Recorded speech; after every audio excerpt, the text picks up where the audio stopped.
Yes, I'm live. Hi, everyone. Wherever you're joining me from this evening, good evening. Welcome to Leadership Lens. In case you're joining me for the first time, my name is Funkeola Onipeku. I am the convener of Leadership Lens, where we believe leadership is a skill and it has to be learned. We understand that leadership is about influence, it's about what we do every day. It's the perfect way to create the change we all looked forward to create. Leadership is where we see problems and work our way through to solution. Thank you for joining me today. And without wasting any of our time, we'll go straight into this discussion. So we started a series last week talking about how to lead yourself. How to lead yourself.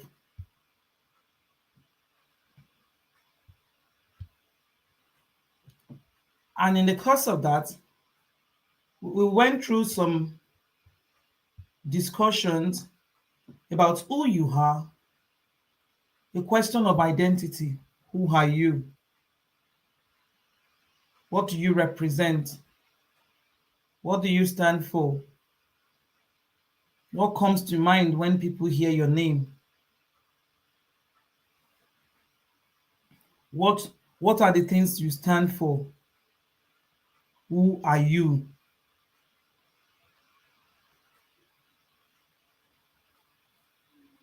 And we mentioned about doing a personality test. If you're here in the comment section and you did the leadership, the personality test, let me see your hands up if you do the personality test.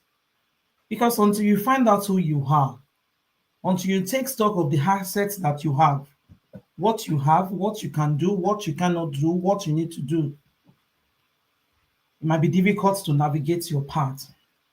I'm hoping we've all gone through that and we were able to do a personality test. If you're here with me, drop in your comments in the comment section. Thank you for joining me. And again, last week we talked about SWOT analysis, analyzing your strengths, your weaknesses, your opportunities, and the threats. Things that surrounds you, things that make you know that, oh, what can I do? How am I going to do it? And things like that.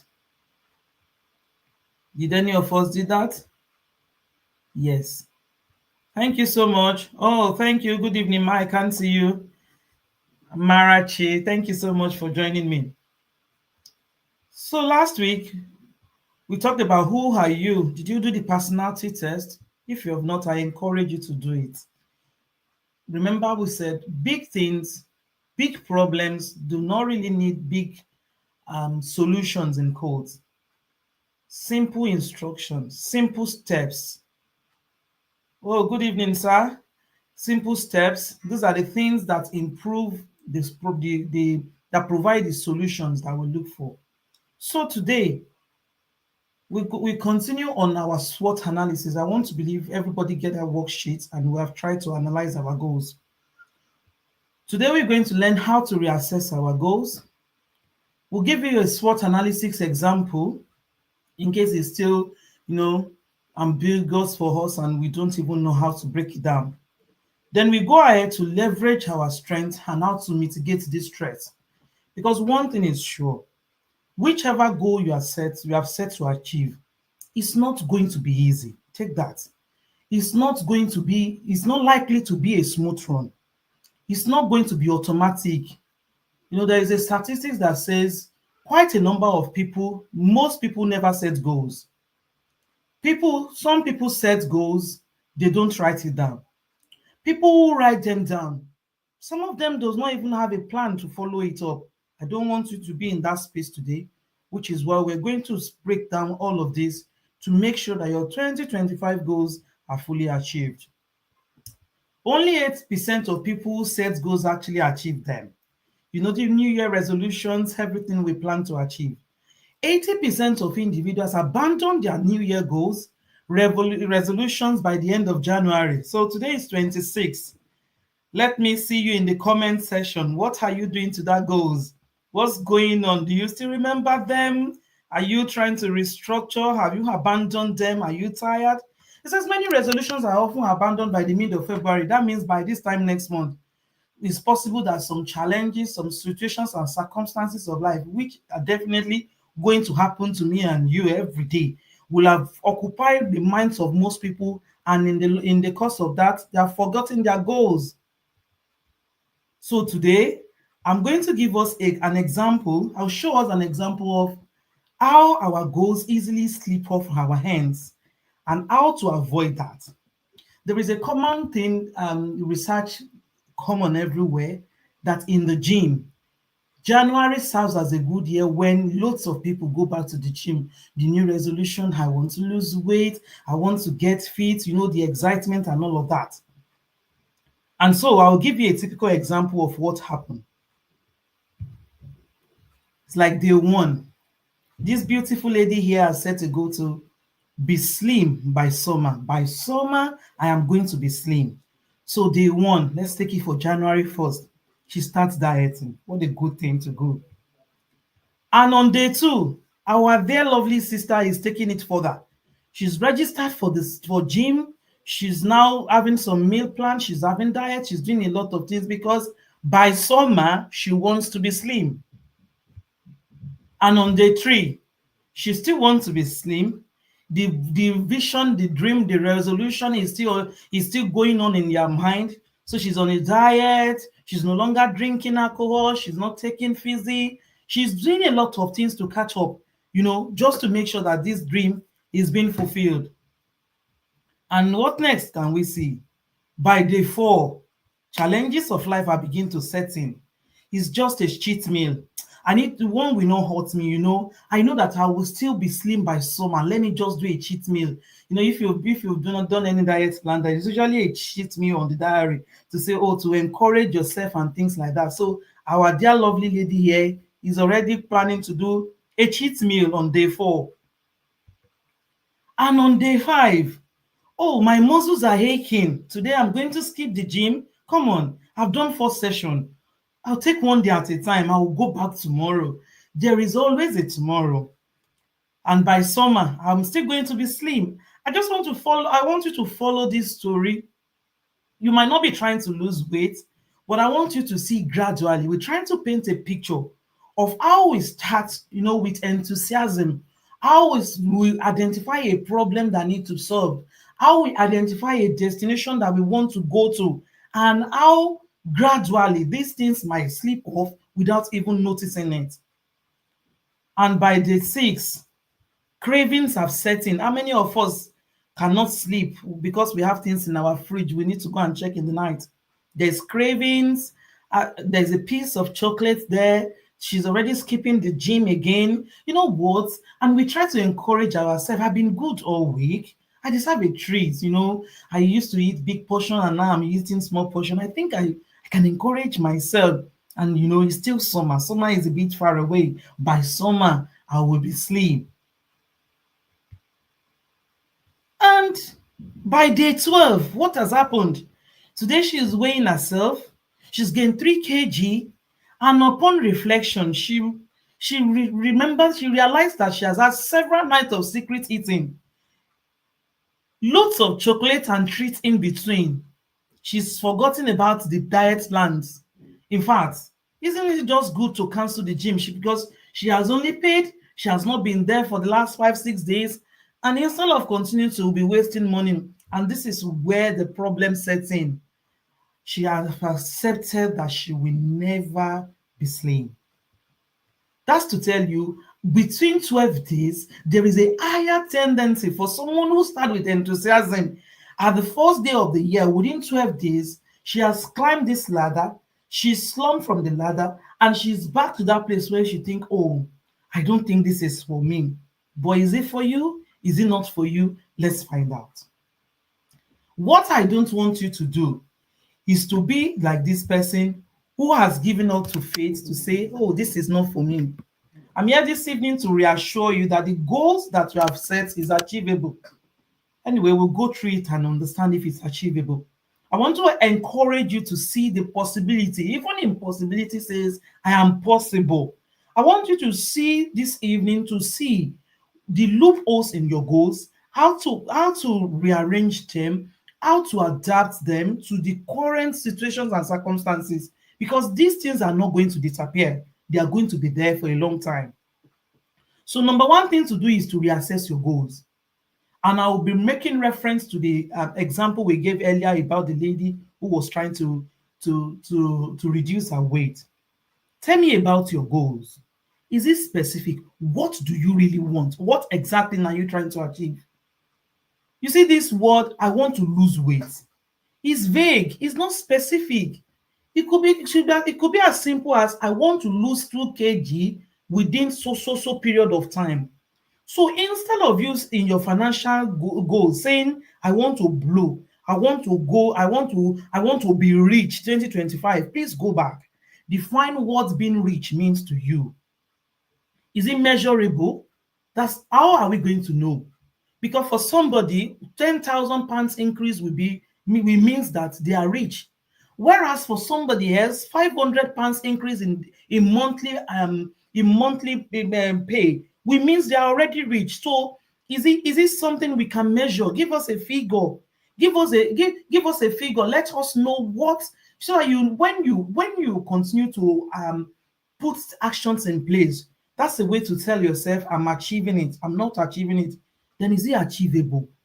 You want to be slim by summer.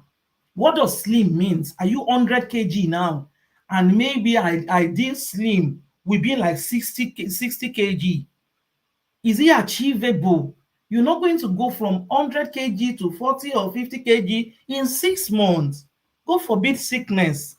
Is it realistic? So I want you, as we discussing, I want you to bring out your goal list and be asking yourself, does it have a time bound? Oh, she said summer. Summer starts anytime. Summer can come as early as July, and by first, some places by September, you might still be. So it might just be that summer is gradually going away. So that's a big word. Go back to your goals. Make sure they are specific.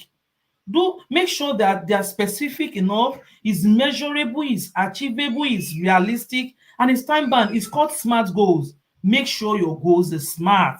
That's one thing that can easily make your goals to slip off. Number two, do a SWOT analysis. Last week, I gave us a worksheet of how to do a SWOT analysis of ourselves. What that does is for you to identify your strengths, your personal weakness, the opportunities you have to develop, to increase your ability and capability, and the likely threats. Do the same thing for your goals. Thank you, Eniola. I can see you there. Do the same thing for your goals. Write out your goal. For example, you want to write a book. In 2025, you want to publish a book. Do a SWOT analysis. Identify the strength in that. It could be as simple as, maybe your strength is I love to write. Maybe your strength is I have attended a writing class before. Identify your strength. Oh, I love reading articles from writers. I love writing. Those can be your strength. Weakness, we can identify lack of time as weakness. Maybe you are a nursing mother, you work 9 to 5 full-time job, you have responsibility, maybe you are even going to an after school. So you identify a weakness. Or one of the weakness that is common to everybody is procrastination. If you have noticed that you have things to do, but you are in the habit of postponing them all the time, that can be a weakness. Identify it. Something that will likely limit you from achieving that goals. What are the opportunities? Maybe you belong to a writing class group. Maybe you have a friend who is also writing. Maybe you have found a group on Facebook on how to learn to write. Maybe there is a channel you're following on, maybe there is a group of people. Identify an opportunity that can effectively support your goals, and identify the threats. This is where most of us get it wrong. We are so enthusiastic, we're looking up to what we want to achieve, but we fail to identify the likely threats that is going to come on the way. For example, you want to lose weight. What are the threats? There's a threat that there's going to be the fact that you will want to eat the meals that you are used to. That's a threat. And it's possible that these meals are not supportive of your goals. There's going to be a tendency that when you start going to the gym, you will have muscle aches. People who go to the gyms, ask anybody who have been to the gyms, you will have muscle aches. It's going to be there. It's a constant. There's nowhere to push it. You will have muscle ache. There are days you'll be tired. There are days you will be late for work and you will not be able to cook. Does that mean you are going to be picking up junks? Will that align with your goals? Before you, the way you are setting up yourself for success, take out time to identify things that might likely happen.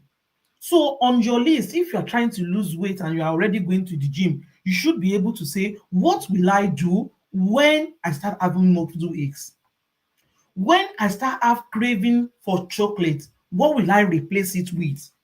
Don't be so excited to focus on don't be so excited to focus on achieving your goals that you do not identify the threats. So number 3, what are we going to do? We leverage strengths and opportunities. Your strengths, build your routine and habits around your strengths. If you have noticed that your most productive hours in the morning and you are trying to write a book, the first thing you do when you wake up in the morning is what? You write a book. Write first thing in the morning. A sentence, 2 sentences. And another thing is, it doesn't have to be elaborate. It doesn't have to be a whole bunch. It simply means that every day you must do something that supports your goals. Number 4, like I mentioned earlier, mitigate threats. Plan ahead for possible threats. There are going to be threats. When you travel on a journey, there will be sharps, there will be bends, there will be hills, there will be lows. Plan for that ahead. Or you want to write a book. What are the likely threats? Or maybe you're not going to have time. Maybe you are having an exam coming in ahead of you, and it means that you cannot be writing that book and be studying for that exam at the same time. What will you do when they start the threats, when they start showing up? What will you do? Can they be avoided? Can some of these be avoided? If they cannot be avoided, who can help? What can help? What will I do? These are things you need to identify even before you start running with your goals.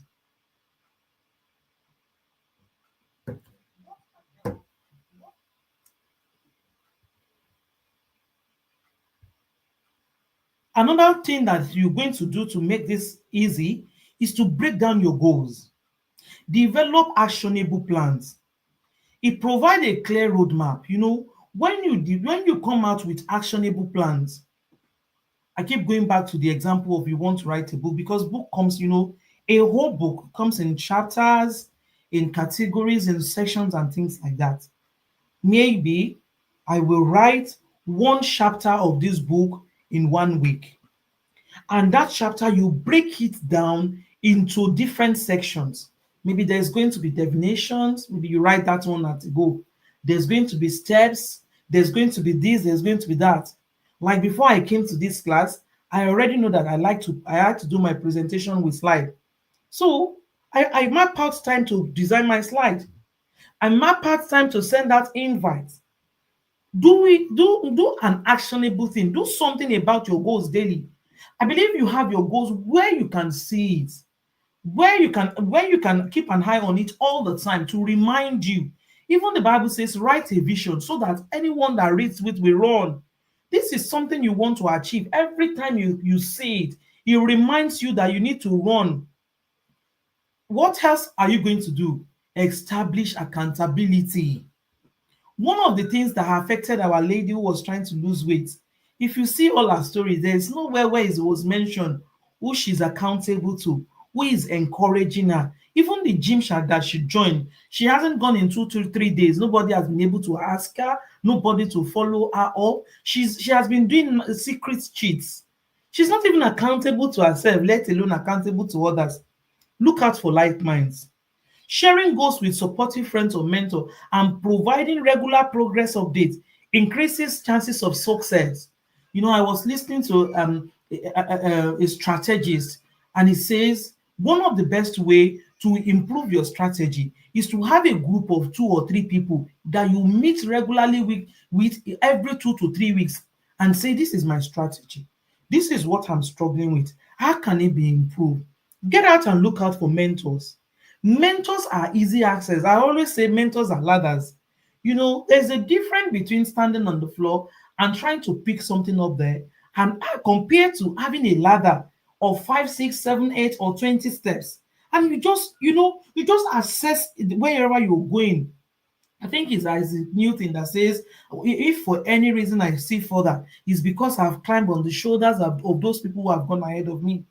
Whatever you are trying to do now, whatever goal you're trying to achieve, somebody have done them. Somebody have walked through that path. Look out for a mentor.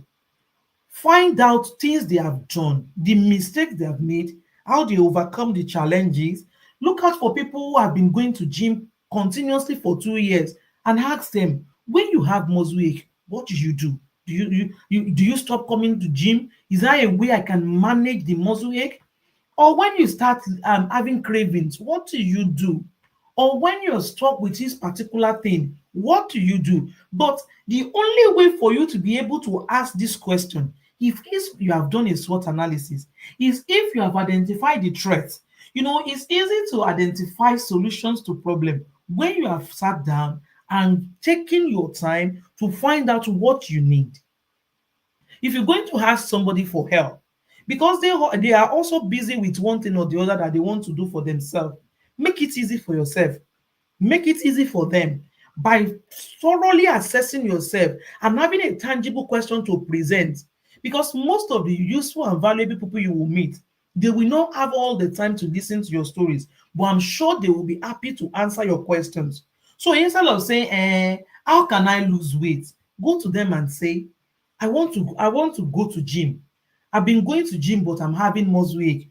What can I do to stop to address the muscle aches and pains that I have when I go to gym? What kind of answer do you think you will get? Imagine 2 people asking you that question. Somebody say, how can I lose weight by going to the gym? Or the other person say, I'm going to the gym, but I think I'm having aches and pains. What can I do to address it? You will believe with me that the second person will get a better answer, a solution to their problem, rather than somebody having a big goal. So, do you need an accountability partner? Are you interested in sharing your goals? In fact, if you want us to look at your goals and see if it's achievable, if it's smart, if it's measurable, you need help, assistance with finding out if your goals is something, because there are some goals when you see them from the beginning, you can tell if they will fly or they will be granted. I don't want you to be in that place where your goals will be granted. I'm happy to follow you through. Send your email, send your questions, send your emails, send your goals if you're comfortable to leadershiplens at gmail on leadershiplens@gmail.com. I'll take this out so that you can